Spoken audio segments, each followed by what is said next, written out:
back to the book. One other factor sharply distinguished Lomazi from Yosifov and may well have been yet another kind of psychological relief for the men, namely, and this is important from a psychological and from a leadership perspective, so I'm going back to it again. One other factor may sharply distinguished Lomazi from Yosifov and may well have been yet another kind of psychological relief for the men. Namely, this time they did not bear the burden of choice that Trapp had offered them so starkly on the occasion of the first massacre. No chance to step out was given to those who did not feel up to the shooting. No one systematically excused those who were visibly too shaken to continue. Everyone assigned to the firing squads took his turn as ordered. Therefore, those who shot did not have to live with clear awareness that what they had done had been unavoidable. So that's a big difference. Yeah. The big difference. And from a leadership perspective, that's something that I've actually talked about this before. It's interesting. When we were in Ramadi, we, Task Unit Bruiser, we kind of decided what we were going to do, right? We weren't getting told, go do this. And so everything that we did because we decided that we could mitigate the risk and it was a good operation and it was an area that we could do a good job in. So we had a lot of control over our fate. And that's actually can be psychologically heavier because if something goes wrong, it's all on you as the leader, or as the leadership team, or even as the guys that are on the front line. The point man's selecting his own, going down to the front line troops. The point man is selecting the route.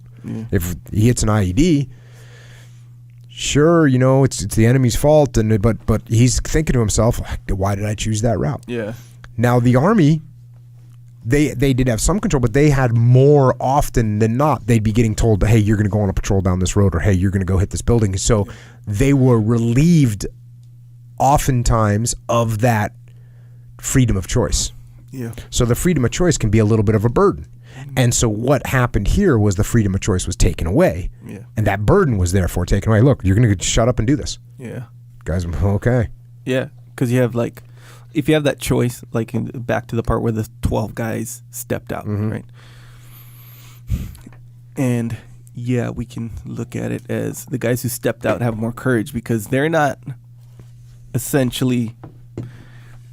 There's two things to be kind of scared of or have courage against, right? One is, okay, I'm not scared to kill these people. I'm scared to pull the trigger, And then there's, I'm not scared to go against the norms. Yeah. Which is a bigger kind of thing. Oh, much harder. Yeah. So and you have the choice. Which one are you gonna do?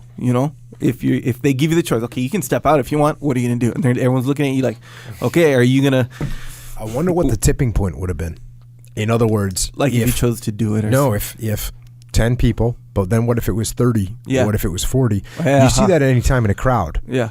You've seen that stupid video where there's one guy, he's dancing by himself.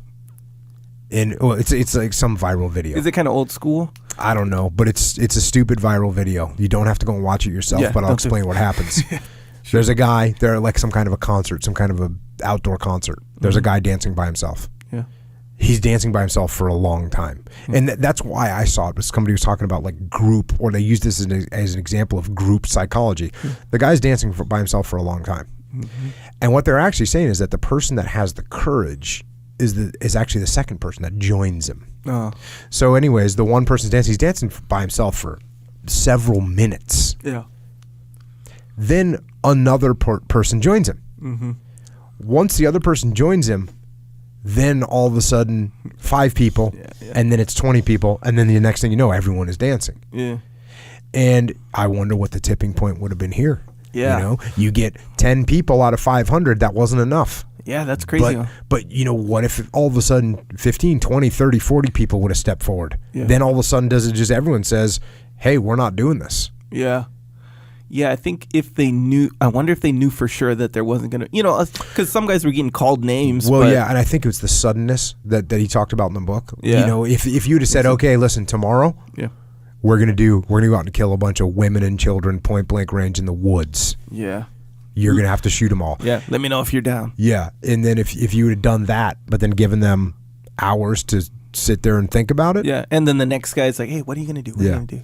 Then it may have spread. Yeah. But that peer pressure was hardcore. That's what I mean, It was man. hardcore. So that, yeah, especially, like I said, if they're scared of the authority, it's like, okay, the tipping point's going to be more, for sure. But like, you do something like, your example, or you ever see, you see this all the time where you say something, you're on stage, you say something kind of cool, not, it's not the end of your presentation, you say something kind of cool, and then one guy starts clapping, and then everyone starts clapping, right, right. It's kind of that thing where there's no consequence to clapping, so it's like, all right, oh shoot, that's what we're doing, okay, I'll clap, I feel good about clapping, I'm going to do it, kind of thing. There's no real resistance, so the tipping point's going to be one guy, that's the tipping point, but you get something where there might be some resistance, some risk, of pain, or whatever kind of punishment.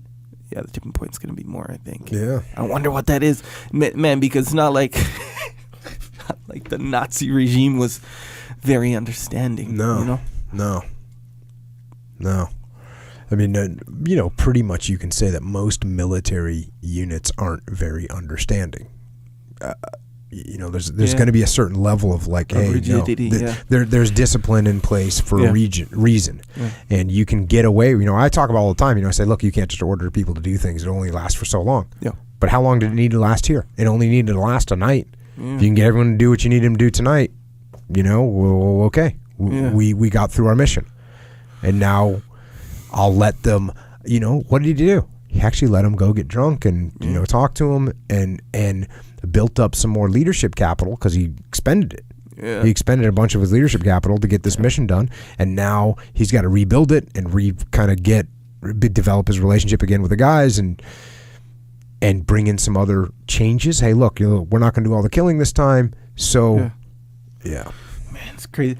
I thought it was pretty surprising, and I feel kind of psycho saying refreshing to know that they didn't get that much punishment aside from some name calling, because you don't think of it like that. I think when you think of all this in it, if the guy chose not to kill people, they got all they got was name called. Yeah, and that's another thing that they probably that might have changed the tipping point. Yeah, when they realized, those guys that step forward, they might have thought they get put in the ditch because there's some, and I didn't cover this part, but there's definitely some parts where guys are like, hey, we'll put you in the ditch.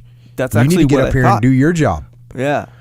But I think that reveals the discomfort of the overall situation. Yeah, they weren't looking at their buddy saying, no, I'm going to kill you now. They were like, hey, actually, I kind of agree with you, but you just stay over there and we'll go forward. No, bro.